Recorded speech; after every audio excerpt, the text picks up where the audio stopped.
ఆత్మావలోకన కార్యక్రమానికి స్వాగతం, సుస్వాగతం. యథావిధిగా మనం ఆత్మావలోకనంలో ఒక మంచి మాటను గుర్తు చేసుకుంటున్నాం. ఈరోజు మంచి మాట, తస్మాత్ జాగ్రత్త. ఎందుకు ఇలా అంటున్నానంటే, ఈరోజు ప్రతి ఒక్కరూ వాళ్ళ వాయిస్ వినిపిస్తున్నారు. ఏమని? ఏదో సొసైటీకి అవేర్నెస్ క్రియేట్ చేస్తున్నట్టు, లేక సొసైటీకి ఏదో మంచిని మెసేజ్ ఇస్తున్నట్టు ప్రతి ఒక్కరూ వాళ్ళకు తోచిన రీతిలో వాళ్ళు వాయిస్ రైజ్ చేస్తున్నారు. కానీ చట్టం ఇది చెప్పింది, చట్టం మమ్మల్ని ఇది సుప్రీంకోర్టు కూడా మాకు ఇబ్బంది పెట్టేది ఏం లేదు అని రకరకాల ఎవరికి తోచిన రీతిలో వాళ్ళు వీడియోస్లో చూస్తున్నాం. నాకు అర్థం కావట్లేదు. సొసైటీలో ఒక మెంబర్గా, ఒక వ్యక్తిగా నాకు కొన్ని క్వశ్చన్లు అనిపిస్తున్నాయి. అది మీకు వచ్చి ఉండొచ్చు బహుశా. ఏంటంటే, ఇప్పుడు పెదవి దాడితే పృథ్వీ దాడుతుంది అంటారు. ఇది వరకు రోజుల్లో అనేవాళ్ళు పెద్దవాళ్ళు. మన ఇంటి వరకు ఏ సమస్య ఉన్నా, మనం ఏదైనా మాట్లాడుకున్నా, ఏం జరిగినా, ఏ గొడవ జరిగినా అది ఓకే, నార్మల్గా జరుగుతూ ఉంటాయి. కానీ ఒక పెద్ద సెన్సేషనల్గా, అదొక పెద్ద ఇదిగా, దాడిలాగా, ఒక ఏదో ప్రజల్లో ఏదో మంచి మెసేజ్ పోతున్నట్టుగా దాన్ని పబ్లిక్లోకి తీసుకొచ్చేసి పబ్లిక్లో అని ఇచ్చేస్తే అది ఎంతవరకు సబబంటారు? కరెక్ట్ కాదు కదా. అది పబ్లిక్ న్యూసెన్స్ అవుతుంది, అంతేనంటారా? లీగల్గా మనకు పబ్లిక్ న్యూసెన్స్ అంటారు. ఇప్పుడు ఇది తప్పు కావచ్చు, అది దాని కింద అది రాకపోవచ్చు, కానీ పబ్లిక్ న్యూసెన్స్ అయితే అవుతుంది కదా. దానివల్ల ప్రజలకి ఏమి ఒరుగుతుంది, ఏమి మంచి జరుగుతుంది, ఏమి మంచి చేస్తున్నారు కాదు. ఇవి చూసి చూసి చూసి ప్రజల్లో అలజడి తెప్పితే వేరేదేం లేదు. అలాంటి మెసేజ్లు ఎందుకు వస్తున్నాయి ఎక్కువగా? ఇప్పుడు ఒక మంచి వ్యక్తినో, ఒక మంచి ఉన్నతమైనటువంటి ఆశయాలు, ఆలోచనలు ఉన్నవారినో ఇంటర్వ్యూ చేసామనుకోండి, దానివల్ల కొంత మనకున్న అలజడి కూడా తగ్గి, మనలో ఉన్న లోపాలు, మనలో ఉన్న పొరపాట్లు కూడా సరిదిద్దుకునే అవకాశాలు వస్తాయి. కానీ రిపీటెడ్గా ఒక పొరపాటుని, ఒక ఇంటి పొరపాటో, ఒక చిన్న సమస్యను రిపీటెడ్గా అది జరుగుతూ ఉంటే ప్రతి ఒక్క వ్యక్తికి అది ఎంతవరకు మనసుకు ఇదిగా ఉంటుందంటారు? అది ఎంతవరకు కరెక్టో తెలియట్లేదు. కానీ మనకు ఒక ఇది ఉంది, ఏంటంటే కర్తవ్యం ఉంది. మన జ్యుడిషియల్ని కానీ, మన వ్యవస్థల్ని కానీ, మన పోలీస్ వ్యవస్థను కానీ, లా అండ్ ఆర్డర్ని కానీ మనము రక్షించుకోవాల్సిన అవసరం ఉంది. ఇప్పుడు కొన్నిసార్లు రోడ్లు పూర్తిగా బ్లాక్ చేసేస్తుంటారు, లేదు కొన్ని పబ్లిక్కి ఇబ్బందికరమైనటువంటి ఇవి చేసినప్పుడు, లేదు పబ్లిక్కి చాలా ఇన్కన్వీనియంట్ కలిగినప్పుడు, ఏదన్నా ఉన్నప్పుడు పిల్ కూడా వేస్తుంటారు. ఆ రైట్ కూడా ప్రజలకు ఉంది. ప్రజల తరఫున ఎవరైనా వేయొచ్చు, ప్రజల్లో ఎవరో ఒక వ్యక్తి దాన్ని వేయచ్చు. మరి ఇవన్నీ పబ్లిక్ ఇబ్బందులుగా ఉన్నప్పుడు వాటిని కంట్రోల్ చేయాలి కదా. అది కాకుండా ప్రజలకు ఇన్కన్వీనియంట్గా తప్పేదో ఒప్పేదో, అసలు నిజం మనకు తెలియదు, అసలు వాస్తవాలు ప్రజల వరకు రావు. అన్నీ ముక్కలుగా ప్రజల్లోకి దూసుకెళ్తుంటే ప్రజలు ఎలా దాన్ని రిసీవ్ చేసుకోవాలి?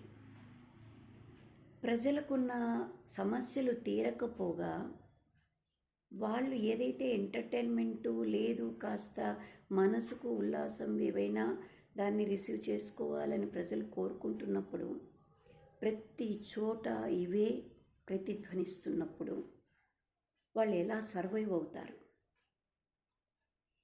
మంచి చెప్పేది ఎక్కడో వెళ్ళిపోతుంది, మిగతావన్నీ రిపీటెడ్గా వస్తున్నాయి. మనము ఇవన్నీ కూడా మన పర్సనల్, మనకు సంబంధించింది, మన ఇది అని మనం అనుకుంటున్నాం. కానీ సొసైటీని మర్చిపోతున్నాం. కానీ ఆ సొసైటీని రక్షించాల్సినటువంటి ఉన్నత స్థానాల్లో ఉన్నవాళ్ళు కానీ, ఉన్నత పదవుల్లో ఉన్నవాళ్ళు కానీ, ఉన్నత ఆశయాలు ఉన్నవాళ్ళు కానీ దాన్ని ఆలోచించాలి. ఎందుకంటే ప్రజలు సతమతమైపోతున్నారు. ఏది నిజం, ఏది అబద్ధం, ఏమి జరుగుతోంది, ఏమి జరగట్లేదు, ఎవరు మనకు న్యాయం జరుగుతుంది ఎవరి వల్ల, ఎంతవరకు. ఒకవేళ మనకు ఏదైనా ఇబ్బంది ఉందంటే కోర్టులన్నీ వీటితోనే నిండిపోతున్నాయి. కేసులు, ఎన్ని రకాల కేసులు. పోలీస్ వ్యవస్థ వాళ్ళు చేయాల్సిన పనులు పాపం వాళ్లకు కోకొల్లలు ఉంటున్నాయి. కానీ వాటికి అటెండ్ అయ్యే అవకాశాలు లేక ఎన్నో జార విడిచి వేరే పనులకు అటెండ్ అవ్వాల్సి వస్తుంది. లేదు, మీడియా వాళ్ళు ఏవి చూపించాలంటే వీటికి ప్రాధాన్యత ఇవ్వాల్సి వస్తుంది తప్పక. మరి ఇంకా అందరూ అన్నీ ముఖ్యమైన వదిలి వీటికే ప్రాధాన్యత ఇవ్వాల్సి వస్తే అసలు చేయవలసిన పనులు ఎక్కడికి పోతాయి? ఏదైనా ఎంత పరిధిలో ఉంటే అంతవరకు అది సమంజసంగా ఉంటుంది. ప్రజల వరకు అది చేరదు, ప్రజలకు ఇబ్బంది కలగదు. చేరకపోవడం కాదు, చేరాలి, కానీ ఇబ్బందికరంగా చేరకూడదు. అది అవాయిడ్ చేయాల్సిన అవసరం మన వ్యవస్థల మీద ఉంది. జ్యుడిషియరీని రక్షించుకోవాల్సిన అవసరం కూడా మనకుంది. వాటికి ముఖ్యమైన కేసులు, ఇబ్బందికరమైన కేసులు, నిజమైన వాటిని తీసుకోవాల్సిన ఎన్నో జ్యుడిషియరీకి ఉంటుంది. అందుకని ఆ వ్యవస్థను తక్కువ చేయకూడదు. మన వ్యవస్థల్ని మనం తక్కువ చేసుకుంటే మన ప్రొటెక్షన్ని మనమే తగ్గించుకున్న వాళ్ళం అవుతాం. ఇంతకుముందు కోర్టు అన్నా, పోలీస్ స్టేషన్ అన్నా ఒక వాల్యూ ఉండేది. అది చాలా పవర్ఫుల్గా, నిజమైన ఇబ్బంది కలిగినప్పుడు దాన్ని ఆశ్రయించి దాని నుంచి మనము కొంత ఉపశమనాన్ని పొందగలిగే వాళ్ళం. అలాంటి జ్యుడిషియరీని మనం మామూలు కామన్ థింగ్గా తీసుకుంటున్నాం. అది కామన్ థింగ్గా ప్రజల్లోకి పోయేట్టు చేస్తున్నాం. కాదు, అది ఒక న్యాయ వ్యవస్థ. ఆ వ్యవస్థకు కానీ కోర్టు ఆఫీసర్ అంటారు, మనం కోర్టు గౌన్ వేసుకొని లోపలికి అడుగు పెడితే. అలాంటి అద్భుతమైనటువంటి ఎంతోమంది గొప్ప గొప్ప జడ్జిలు ఉన్నారు. ఎందరికో ఎన్నో న్యాయాలు జరిగి ఉన్నాయి. దాన్ని మనము ప్రజల్లో మాటికి ఆ పదాలని ఎక్కువగా మామూలుగా మాట్లాడే పరిస్థితి రాకూడదు. దానికి ఒక వాల్యూని ఇచ్చుకోవాలి, మనం ప్రొటెక్ట్ చేసుకోవాలి. దాన్ని మనం ప్రొటెక్ట్ చేస్తే అది మనల్ని ప్రొటెక్ట్ చేస్తుంది. అది పోలీస్ వింగ్ అయితేనేమి, ఒక న్యాయ వ్యవస్థ అయితేనేమి, డిఫెన్స్ అయితేనేమి, ఎంతమందో మనల్ని రక్షిస్తుంటే మనం ఈరోజు ఇక్కడ ఇంత స్వేచ్ఛగా ఉండగలుగుతున్నాం. కొన్ని ప్రాణాలు, ఎన్నో వేల ప్రాణాలు అక్కడ పోతుంటే ఇక్కడ మనం నిబ్బరగా ఉండగలుగుతున్నాం. ఎన్ని దేశాల ఫైట్ను వాళ్ళు తట్టుకుంటుంటే మనం ఇక్కడ ఫైట్ చేసుకుంటూ కాలం గడుపుతున్నాం. అది ఎంతవరకు సమంజసం అంటారు? కాదు కదా. ప్రతి ఒక్కరూ ఆలోచించుకోవాలి. ప్రతి ఒక్కరూ అడిగినప్పుడే మనం దాన్ని సరిదిద్దుకోగలుగుతాం. అడగడం అనేది ఎవ్రీ పర్సన్కి ఉంది రైట్. న్యాయబద్ధంగా అడుగుదాం. అప్పుడు ధర్మో రక్షితే రక్షిత అంటారు కదా. ఎందుకు తిరుపతి కొండ మీద కూడా రాస్తారు. కానీ అక్కడ కూడా ఎన్నో ఇబ్బందులు జరుగుతున్నాయి. నేను కూడా కొన్ని ఫేస్ చేస్తున్నాను, కానీ అవి చెప్పకూడదు, ఇప్పుడు అవసరం కూడా లేదు. కానీ ప్రతిదీ వాటిని ధర్మాన్ని మనం రక్షిస్తే అది మనల్ని రక్షిస్తుంది.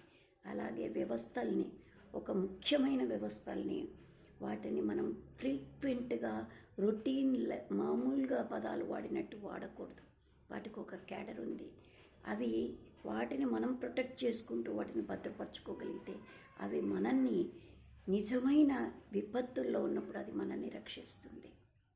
ఎందుకంటే క్యాజువల్గా ప్రతి మాటని కోర్టు కేసేస్తాం అనుకుంటుంటాం. ఇది పోలీస్ స్టేషన్ అంటే ఇది లేదు, న్యాయస్థానం అంటే లేదు. ఎందుకు అలా జరుగుతోంది? ఆ మార్పు రావాలి. మనలో మనం సరిదిద్దుకునే అవకాశం ఉన్న వరకు సరిదిద్దుకుంటూ తరువాత వాటిని ఆశ్రయించగలిగితే అవి పర్ఫెక్ట్గా నిర్ణయాలు ఇవ్వగలుగుతాయి. అవి ఒక ఇండిపెండెంట్ వ్యవస్థ, న్యాయ వ్యవస్థ అనేది చాలా అద్భుతమైనవి. మనం ఆ కోర్టు హాల్లోకి అడుగు పెడుతున్నప్పుడు మిలార్డ్ అంటాం. అంటే మిలార్డ్ అంటే మై లార్డ్ అని, అంటే దేవుడు సమానంగా ఉన్న వ్యవస్థ అని మనమే చెప్పుకుంటున్నాం. కానీ మనం దాన్ని సులభంగా మామూలు ధోరణిలో మాట్లాడుకుంటున్నాం. ఒక్కొక్క కేసుకు ఒక్కొక్క దానికి సర్కమ్స్టెన్షియల్గా కేసుకు మారుతుంటుంది. కొన్ని నిర్ణయాలు జడ్జిమెంట్స్ ఇచ్చుండొచ్చు. అవి ఎందుకు ఇచ్చుంటారు అంటే దాని వెనక కూడా ఎంతో ఉంటుంది. లేకుండా తొందరపడి ఏ మాట చెప్పలేరు, జడ్జిమెంట్ రావు. ఎందుకంటే సందిగ్ధంగా మనకు అర్థం కాకపోవచ్చు, కానీ సొసైటీకి హార్మ్ చేసే judgements maximum higher authority courts ఇవ్వవు. కానీ ఇప్పుడు అడల్టరీ అనే పదం చాలా చోట్ల వింటున్నాను, ఆ మీడియాలో వస్తుంటే అడల్టరీ అనేది తప్పు లేదు, సుప్రీంకోర్టు ఇచ్చింది అంటున్నారు. నిజమే, కానీ మనకంటూ కాలక్రమేణలో అది పొరపాటుని మనకు తెలుసుగా. కోర్టే చెప్పక్కర్లేదు ఇది తప్ప ఒప్ప అని. ఒకవేళ వెసులుబాటు కోసం ఈ ఇద్దరి మధ్యలో ఉండే జరుగుతుంటాయి, ప్రపంచంలో ఎన్నో జరుగుతుంటాయి. అలా ఏదన్నా ఉన్నదనుకోండి, వాళ్ళ వరకు వాళ్ళకు ఉంది అంటే అది ప్రజలకు సంబంధం లేదు.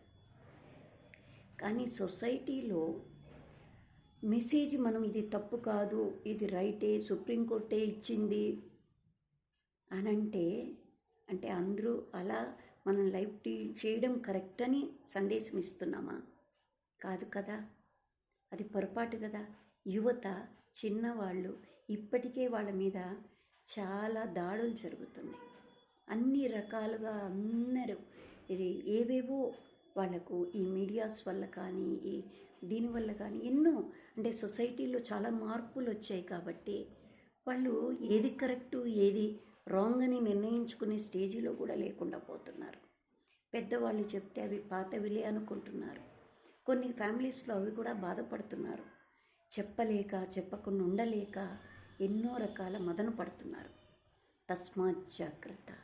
అందుకని మన జ్యుడిషియర్ని కానీ మన పోలీస్ వ్యవస్థని కానీ మనం జాగ్రత్తగా దాన్ని అంటే మందు పెద్ద మాత్రలు మనం చిన్న బాధ ఉంటే అవి మింగిపారేస్తే దానికి తగ్గడం కన్నా ఎక్కువ అవ్వడం ఉంటుంది. అలానే వాటిని వినియోగించుకోవడం చాలా జాగ్రత్తగా వినియోగించుకోవాలి సొసైటీలో. అప్పుడు దాని ఫలితం కూడా చాలా పవర్ఫుల్గా మనకు అందుతుంది. ఎంతమంది ప్రాణాలు విలువిల్లాడిపోతున్నాయి. ఆ డాక్టర్ కేసు చూస్తే రోజు అవి వింటుంటే ఎంత బాధగా ఉంటుంది. ఒక బిడ్డను మనం ఎన్నో ఏళ్ళు కష్టపడి పెంచి ఒక ఉన్నత స్థానానికి తీసుకురావాలనుకుంటాం. అలాంటి బిడ్డలు అమాయకంగా బలైపోతుంటే తర్వాత మనం ఏం చేస్తున్నాం, ఎలా ఉంటున్నాం, ఇన్ని బాధలు ఉన్నాయి. ఇన్ని బాధల్ని మనం దాన్ని ఇన్వెస్టిగేట్ చేయాల్సిన అవసరం పోలీసుల మీద ఉంటుంది. ఎంతో ఇంపార్టెంట్ కేసులు, ఇంపార్టెంట్వి అన్నీ చాలా ఉంటాయి వాళ్ళకు. అవన్నీ చేయాలన్నప్పుడు వాటికి కూడా వ్యవధి కావాలి కదా. వాటి మీద కాన్సన్ట్రేట్ చేయాలంటే సిల్లివి, మామూలువి, వాటివి ఈ కేసుల మీద కేసులు వస్తూ ఉంటే మనం వాటిని సునాయాసంగా చెప్పుకుంటూ పోతూ ఉంటే వేసేస్తున్నాం. కానీ ఏం చేస్తున్నాం అనేది మనమే ఆలోచించుకోవాలి. ఎన్నో మనకు దానికి వెసులుబాటుగా కూడా ఉన్నాయి. ఇప్పుడు శాస్త్రాలు ఇవి చెప్పాయి అంటారు. శాస్త్రాల్లో కూడా వెసులుబాట్లు ఉన్నాయి. ఎందుకున్నాయి అంటారు? ఇప్పుడు అనారోగ్యంగా ఉంది, చాలా బాధపడుతున్నాం, నీళ్ళు పవిత్ర అని నీళ్లు చల్లుకొని నువ్వు దినసరి చేసుకో. ఎందుకంటే నీకు చేత కాలేదు కాబట్టి చెయ్యాలని కావాలని చేయకుండా లేవు. అలాంటప్పుడు దేవుడు అర్థం చేసుకుంటాడు, నీకు అపకారం జరగదు అని శాస్త్రం కూడా చెప్తోంది. అలా కొన్ని వెసులుబాట్లు కూడా ఉన్నాయి మనకు. అలా మనకు వచ్చిన సమస్యను వెసులుబాటు ధోరణిలో మనం కూడా కొంత మనకు జ్ఞానం ఉంది కదా, లేని వాళ్ళం కాదు కదా. ఇప్పటి రోజుల్లో ప్రతిదీ మనకు తెలుస్తున్నాయి, ఇదివరకు రోజుల్లో ఏం తెలిసేవి కావు. ఇప్పుడు అన్నీ అందుబాటులోకి వచ్చాయి. నువ్వు ఏది తెలుసుకోవాలనుకుంటున్నావో అవన్నీ తెలుసుకోగలుగుతున్నావు. విజ్ఞానం నీ చేతుల్లోకి వచ్చింది. సెల్ అనేది మంచిగా వినియోగించుకుంటే అద్భుతమైనవి తెలుసుకోవచ్చు. అదే పిచ్చివి తెలుసుకోవాలి అనుకుంటే వాటికి అవకాశాలు ఉన్నాయి. కానీ ఏది చాయిస్ అనేది మనలో ఉంది. చాయిస్ని మనం భద్రంగా తీసుకోవాలి. కాబట్టి మనల్ని ప్రొటెక్షన్ చేసేటువంటివి మనం భద్రపరచుకోవాలి. ఇప్పుడు చెట్లను నరకొద్దు అంటాం. ఎందుకంటాం? చెట్లే కదా, ప్రాణం కాదుగా, నరికేద్దాం. అది నీడనిస్తుంది, ఆక్సిజన్ ఇస్తుంది, పండునిస్తుంది, చూడ్డానికి ఆహ్లాదాన్ని ఇస్తుంది. ఇన్ని ఉన్నాయి. అందుకే వాటిని నరకొద్దు, వాటిని భద్రపరుచుకుందాం. ఇంకా వాటిని మన గవర్నమెంట్స్ చెప్తున్నాయి, హరితహారం అంటున్నారు, ఎన్నో చేస్తున్నారు. చేయట్లేదు అనట్లేదు, చాలా జరుగుతున్నాయి. అందుకే ఈ మాత్రం ఉండగలుగుతున్నాం. అందుకే వాటిని మనం జాగ్రత్తగా వాటిని కాపాడితే అవి అన్నీ మనల్ని కాపాడతాయి. మనం ఎంచుకోవడానికి మనకు ఓటు హక్కు ఉంది. మనం ఓటును సద్వినియోగపరచుకోగలిగితే గవర్నమెంట్స్ కూడా మంచి గవర్నమెంట్సే మనకు ఉంటాయి. ఏది కూడా అతీతం కాదు. మనం మంచి చేసామా గవర్నమెంట్స్, మనం ప్రజలు మళ్ళా ఎన్నుకుంటారు. అన్నీ కూడా మన చేతుల్లోనే ఉన్నాయి కదా. ప్రజాస్వామ్యం అంటున్నాం. ప్రజాస్వామ్యాన్ని అవహేళన చేసుకోకుండా ఉండడం కూడా మన చేతుల్లోనే ఉంది. అందుకని వాటన్నిటినీ భద్రపరుచుకుందాం, జాగ్రత్త వహిద్దాం. మనం ప్రజల్లోకి ఇబ్బంది లేకుండా గడుపుకునేట్టు అందరం ఎవరి వంతును వాడు చేయగలిగితే వాటి ప్రతిఫలాన్ని కూడా మనం కూడా అందుకోగలుగుతాం. మన పిల్లలు బాగుంటారు. మనం కష్టపడి సంపాదించేది ఎవరి కోసం, దేనికోసం చేస్తున్నాం? ప్రతి ఒక్కరం కూడా ఒక మంచి కోసం. మన బిడ్డలు బాగుండాలనుకుంటాం. వాళ్లకు డబ్బు మాత్రమే ఇస్తే సరిపోదు కదా, మంచి సొసైటీని కూడా ఇవ్వాలి కదా. మంచిని వాళ్ళకు అందించాలి కదా. అప్పుడే కదా వాళ్ళు కూడా ఆ ఫలాన్ని అందుకొని ఆరోగ్యంగా ఉంటారు. చెట్టు ఫలం తినమంటాం కదా, పండు తింటే ఆరోగ్యం అంటాం. అలానే మంచి అనే పండును వాళ్ళకి అందిస్తేనే కదా వాళ్ళు కూడా బాగుంటారు. అది సొసైటీకి ఎంత మంచిది అని తెలుసుకున్నారు. కాబట్టే అబ్దుల్ కలాం గారు కానీ మహానుభావులు ఎంతోమంది గొంతు చించుకొని మంచి మాటల్ని చెప్తూనే ఉన్నారు. ప్రతిఫలాపేక్ష లేకుండా చెప్తూనే ఉన్నారు. వినేవాళ్ళం వింటూనే ఉన్నాం. గ్రహించగలగాలి అనే భావన పెట్టుకొని వింటూ ఉంటే ఒకరోజు కాకపోతే ఒకరోజు మనకు అది మన చెవికి అందుతుంది. అందినప్పుడు మన మనస్సు స్పందిస్తుంది. ఆ మనస్సు స్పందించినప్పుడు మంచి మార్గం వైపు అడుగు వేస్తాం. ఆరంభం ఒక అడుగుతోనే మంచి దిశగా ఒక అడుగు వేశామంటే అది ఆత్మ సంతృప్తిని కలిగిస్తుంది, 10 అడుగులు వేయిస్తుంది. అందుకని ప్రతి ఒక్కరం ఆలోచిద్దాం. తస్మాత్ జాగ్రత్త.